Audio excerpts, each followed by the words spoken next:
Assalamualaikum warahmatullahi wabarakatuh.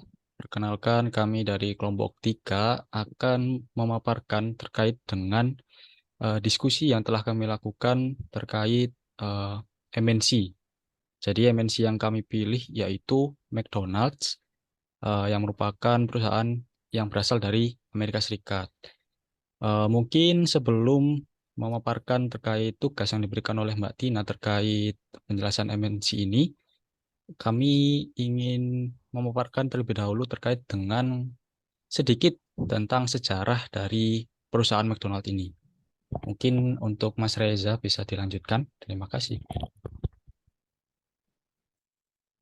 Oke, saya akan menjelaskan sejarah awal mula didirikannya McDonald.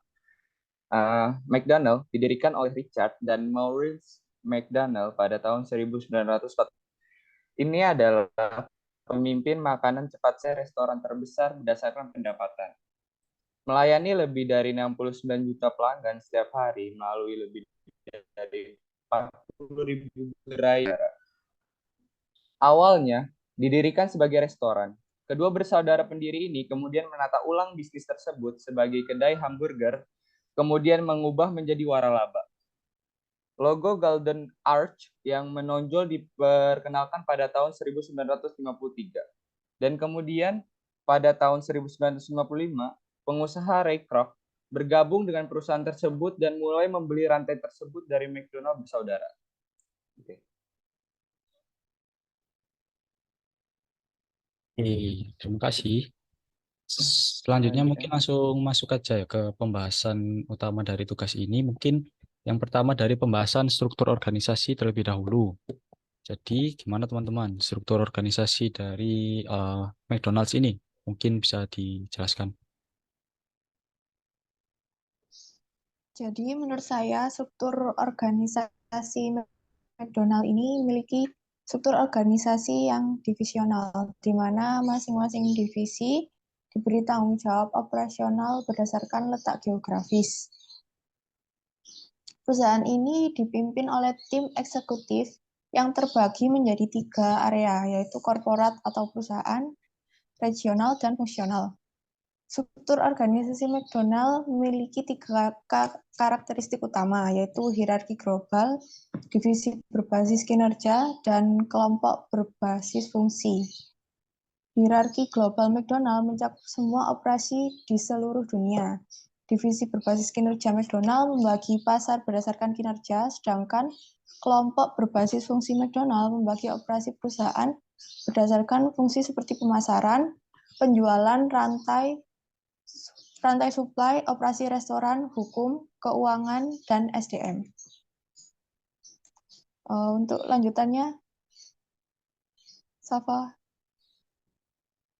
Ya, terus setelah itu ada kelompok terfokus secara regional, yaitu ada 5 pasar internasional terbesar yang seluruhnya dimiliki oleh bisnis diwakili oleh Group International Operate Markets atau IOM. Demikian pula pasar internasional lainnya yang seluruhnya dimiliki oleh unit bisnis IOM. Restoran yang tersisa di 80 pasar, di mana McDonald's memiliki hak waralaba berlisensi untuk mitra strategis diwakili oleh grup pasar berlisensi internasional yang dikembangkan oleh IDL.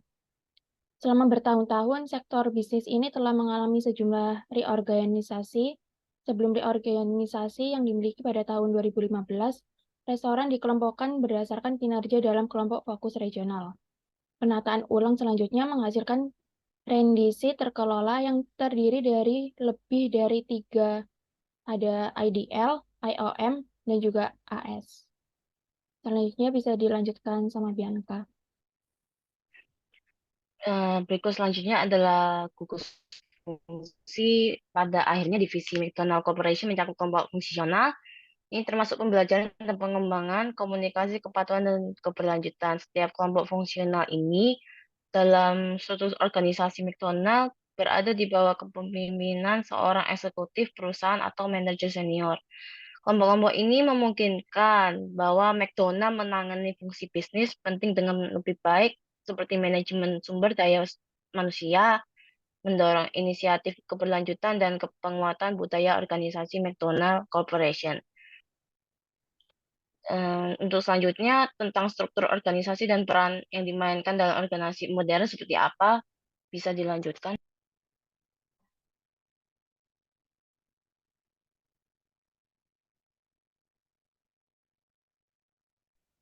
Apakah sudah pembahasannya tentang struktur, teman-teman? Sudah. Oke. Jadi setelah struktur selanjutnya mungkin terkait dengan investor nih. Untuk investor yang berinvestasi ke McDonald tuh siapa aja sih teman-teman? Mungkin bisa dijelaskan.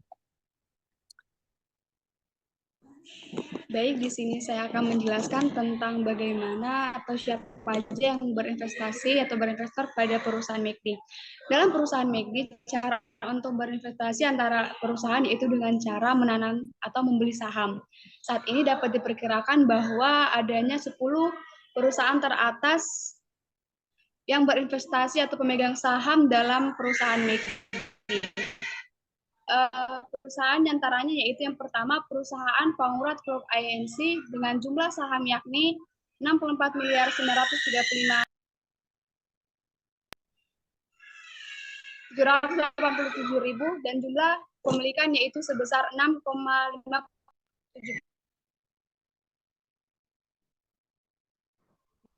Maaf ada gangguan sedikit.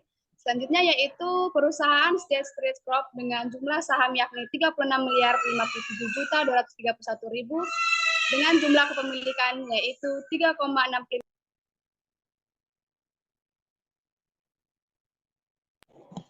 Selanjutnya yaitu perusahaan Wellington dengan jumlah saham yakni sebesar 29 miliar 314 juta 528.000 dan jumlah kepemilikan yaitu dengan sebesar 2,97%. Perusahaan berikutnya yaitu perusahaan BlackRock Institutional Trust Company NA dengan jumlah saham yakni 22 miliar 977 juta 743.000 dengan jumlah kepemilikan sebesar 2,32%. Perusahaan yang kelima yaitu perusahaan BlackRock Fund Advisors dengan jumlah saham yakni 26 miliar 736 juta 223.000 dan jumlah kepemilikan sebesar 1,69%. Selanjutnya yaitu Bank of America Corp atau DA dengan jumlah saham yakni 13 miliar 157 juta 781.000 dan jumlah kepemilikan yaitu sebesar 1,33%. Perusahaan berikutnya yaitu perusahaan Fountain Smith Equity Fund LP dengan jumlah saham yakni sebesar 12 miliar 80 juta 320.000 dan jumlah kepemilikan sebesar 1,22%. Perusahaan yang kedelapan yaitu perusahaan Gwedi Capital Management LLC dengan jumlah saham yakni sebesar 11 miliar 843 juta 468 dengan jumlah kepemilikan sebesar 1,20%. Selanjutnya yaitu perusahaan Northern Trust Corp dengan jumlah saham sebesar 10 miliar 514 juta 810.000 dengan jumlah kepemilikan sebesar 1,6%. Dan perusahaan yang terakhir yaitu perusahaan Wells Fargo NCO atau IMN dengan jumlah saham sebesar 8 miliar 786 juta 438.000 dan jumlah kepemilikan yaitu sebesar 0,89%. Baiklah, selanjutnya dilanjutkan oleh dengan Saudara Michelle.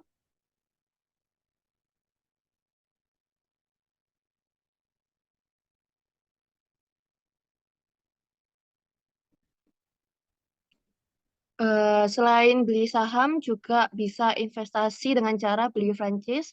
Nah, aku ngambil 2 contoh di negara Indonesia dan di negara Cina. Franchise McD di Indonesia, perusahaan Indonesia pertama yang memegang lisensi McDonald's adalah PT Rexona National Food pada tahun 1991. Gerai McD pertama berdiri di Sarina, Tamrin. Namun sayangnya gerai McD pertama ini harus tutup pada tahun 2020. Situs resmi McD Indonesia menyatakan bahwa 2009 RNF menandatangani Master Franchise Agreement dengan McDonald International Property Company mengizinkan semua restoran dengan brand McDonald dan membuka restoran baru pada seluruh wilayah Indonesia.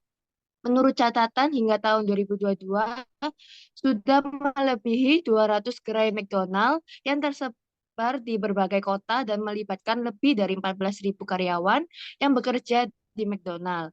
RNF sendiri merupakan salah satu anak perusahaan grup Rexo yang memiliki anak perusahaan lain, seperti PT Sinar Sosro, PT Gunung Agung Slamet, dan beberapa anak perusahaan lain yang bergerak di bidang properti dan kemasan. Lalu selanjutnya di negara Cina, pasar McDonald di Cina merupakan yang terbesar setelah di Amerika Serikat. Sebelumnya, Cina sudah memiliki 2.200 gerai McDonald di seluruh kota. Restoran McDonald di dunia terbagi menjadi dua jenis, yaitu dioperasikan oleh perusahaan induk atau dioperasikan oleh rekanan lokal melalui sistem waralaba. McDonald akan terus berkembang. Prospek ke depan terus didukung oleh perubahan pola makan, peningkatan pendapatan konsumen, dan perkembangannya kota-kota baru di Cina. Dengan penduduk lebih dari 1,8 miliar jiwa, Cina jelas menjadi pasar menggiurkan bagi perusahaan makanan cepat saji. Selanjutnya akan dijelaskan oleh Dimas. Oke, mungkin selanjutnya penjelasannya akan saya lanjutkan. Di sini saya ingin, mungkin kami ingin memberikan argumen kami terkait dari penjelasan investor tadi dengan data yang kami peroleh gitu. Jadi kami ingin mengaitkan dari data yang kami peroleh ini terkait dengan pendapatan dari McDonald's dengan investor. Nah, datanya itu seperti apa? Jadi kami memperoleh data pemasukan atau pendapatan McDonald's ini mulai dari tahun 2019 sampai tahun 2022. Nah, datanya itu dari tahun 2019, laba kotor yang diperoleh oleh McDonald's ini itu sebesar 11,179 miliar US dollar. Dan itu laba bersihnya kemudian sebesar sekitar 6 miliar US dollar. Nah, kemudian pada tahun selanjutnya itu sedikit menurun. Mungkin eh, berdasarkan fakta kalau pada tahun 2020 kan terjadi COVID-19 ya. Oleh karena itu perusahaan sebesar McDonald's itu juga terdampak secara ekonomi.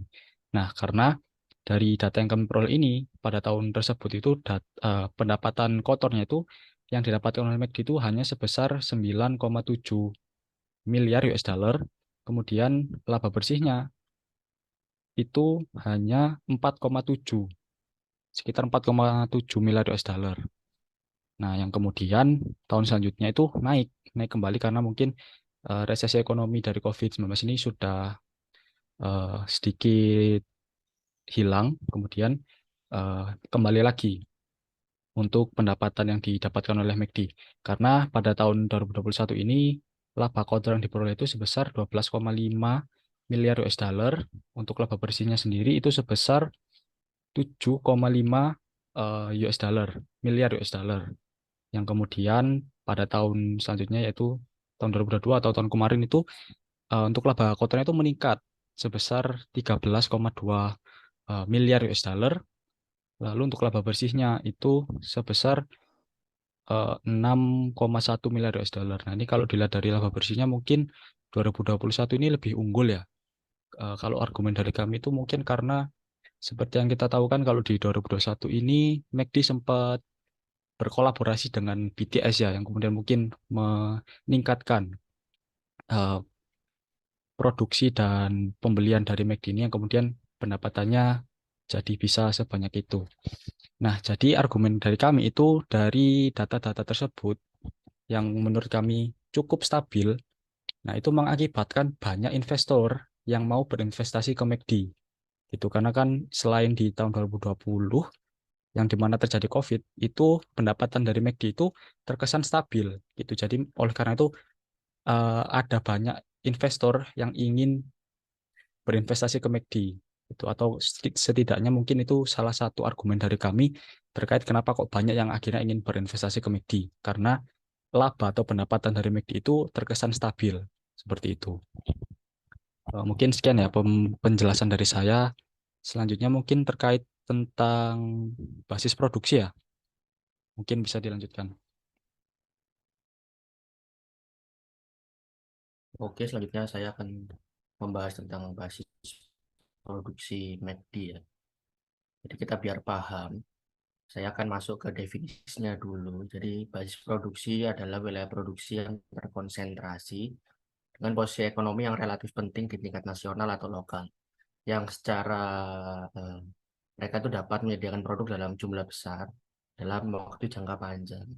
Jadi simpelnya ya, biar kalian nggak bingung, basis produksi itu biasanya merupakan tempat di mana kantor produksi akan berlokasi, gampangnya gitu. Karena kita bicara McD, pastinya McD itu basis produksinya itu ada seluruh dunia karena dia kan perusahaan besar ya. Yang pasti di Amerika Serikat karena dia tercipta di Amerika Serikat pasti paling besar. Dikutip dari Momentum Asia dan All Top Everything, McDonald itu per 2023 bulan Januari itu sudah memiliki 40.300-an gerai di seluruh dunia ya. Jadi seperti yang saya ungkapkan tadi, negara dengan jumlah gerai McD terbanyak pasti Amerika Serikat. Itu ada 13.000 sekian. Terus Tiongkok ada hampir 5.000. Terus disusul Jepang hampir 3.000, sekitar 2.900-an. Lalu Perancis, Kanada, Jerman, Inggris, Brasil, Australia itu semuanya itu 1.000-an semua. Terus Filipina itu 705. Ini saya dapat sumbernya dari CNBC, yang CNBC ini ngambil dari websitenya McD langsung. Yaitu tadi top 10. Ya. Jadi ternyata berdasarkan data di atas itu, Indonesia yang kelihatannya kita tahu gerai McD-nya itu kelihatannya banyak, ternyata itu belum masuk 10 besar. Bahkan kita itu menurut Direktur Asosiasi Komunikasi McD Indonesia, Suci Lantiaga menjelaskan di Indonesia itu sampai 2022 atau tahun kemarin yaitu masih memiliki 268 gerai yang tersebar. Nah, karena kita membahas produksi ya, kita akan selanjutnya akan membahas yang mengarah kepada usaha McDonald yang berusaha mempertahankan produksi yang konsisten dan menghasilkan makanan yang segar yang akan dilanjutkan Panca sama di. Oke, saya akan melanjutkan penjelasan mengenai basis produksi. Yang saya akan bahas yaitu mengenai proses produksi, manajemen produksi, dan inovasi produk. Jadi, McDonald selalu berusaha mempertahankan produksinya yang konsisten dan menghasilkan makanan yang segar. McDonald's menggunakan jenis produksi flow shop production, yang artinya memproduksi makanan sesuai dengan standarisasi produk dan urutan proses, yaitu termasuk pengadaan bahan baku berkualitas tinggi, sesuai standar keamanan pangan internasional, dan juga menyesuaikan negara tempat gerai berada. Nah, kemudian proses persiapan dan penyajian makanan yang terstandarisasi juga memiliki jadwal pemeriksaan dan pembersihan berskala untuk memastikan bahwa fasilitas dan peralatan memenuhi standar kebersihan dan keamanan. Lalu selanjutnya, manajemen produksi itu sendiri adalah perencanaan yang dilakukan perusahaan untuk mengorganisir dan mengkontrol sumber dayanya. Manajemen dapat membantu perusahaan untuk mencapai tujuannya. Dengan manajemen yang baik, perusahaan akan mendapatkan keuntungan maksimal dengan modal yang disesuaikan.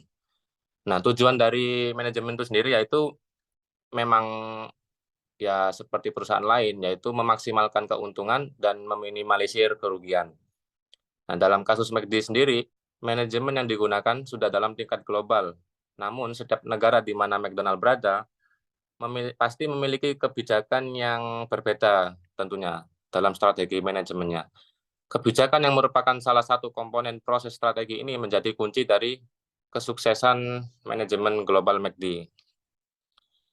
Nah, tujuan McD mampu untuk mengembangkan produknya dengan kemampuannya tentang strategi internasionalisasinya. Strategi internasionalisasi ini menurut McD disebutkan bahwa strategi globalisasi juga strategi lokalisasi, yaitu menjadikan produk yang asing menjadi lokal dan sesuai dengan kebiasaan yang ada di negara-negara tujuan McD itu sendiri. Yang paling nampak dari strategi ini yaitu McD membuat menu yang sesuai dengan budaya dan makanan khas negara tujuan bisnisnya. Dengan menciptakan menu yang sesuai dengan negara tujuan, pembeli akan merasakan rasa familiar dengan menu yang ada. Selain itu, strategi tersebut akan mengundang rasa penasaran dari pelanggan. Jadi, hal ini yang menjadikan McD berbeda dengan fast food chain yang lain, walaupun tidak sedikit juga fast food chain yang lain juga pasti ada perpaduan antara makanan asing dan lokalnya juga. Selain karena menu makanan, McD juga mampu bertahan dan menjadi fast food chain terbaik di industrinya karena menggunakan analisis PESLE, yaitu political, economical, socio-cultural, teknologi, legal, dan environmental. Dalam sektor politik, dicontohkan misal nih di pemerintah India mengalami perubahan yang berdampak pada peningkatan rasa percaya diri McD itu sendiri dalam berbisnis di dunia. Akibatnya, McD mendapatkan peningkatan dari kebijakan pemerintah India itu. Kemudian di sektor ekonomi, McD tidak selalu untung karena ketika terjadi peningkatan bahan baku, McD yang harga setiap menunya cenderung sama di berbagai makanannya. Contohnya, ketika terjadi peningkatan harga minyak bumi di Cina pada tahun 2009, akibat naiknya harga minyak tersebut, McD akhirnya mengalami peningkatan dalam biaya produksi dan suplainya. Itu ada juga kasus di Amerika di mana masyarakat tinggi karena pendapatan itu tinggi sehingga masyarakat itu cenderung sering atau makan haji seperti itu. Akhirnya ya McD juga meningkatkan penjualannya dari ya McD juga harus meningkatkan biaya operasionalnya karena di Amerika Serikat sendiri kesadaran masyarakat untuk makan makanan yang lebih sehat itu juga tinggi. McD juga harus mengalami penurunan penjualan karena hasil laporan dari Amerika Serikat menyatakan bahwa 90% remaja dan orang dewasa mengkonsumsi garam yang sudah melebihi tingkat. Ya, itu karena keseringan makanan cepat saji, akhirnya ya kadar garamnya tinggi. Nah, kemudian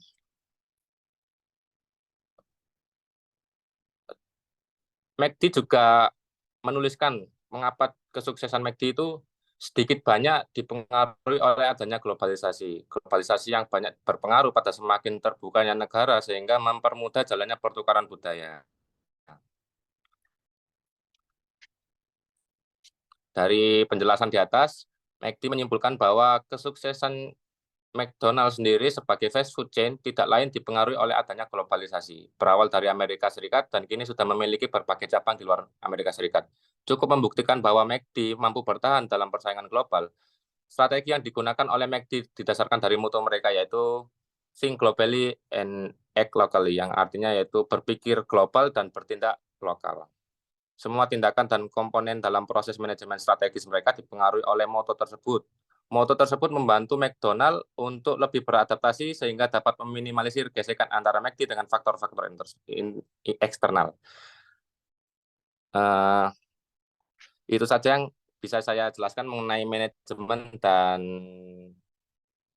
proses atau inovasi yang dilakukan McD itu sendiri. Selanjutnya bisa dilanjutkan oleh Dinda.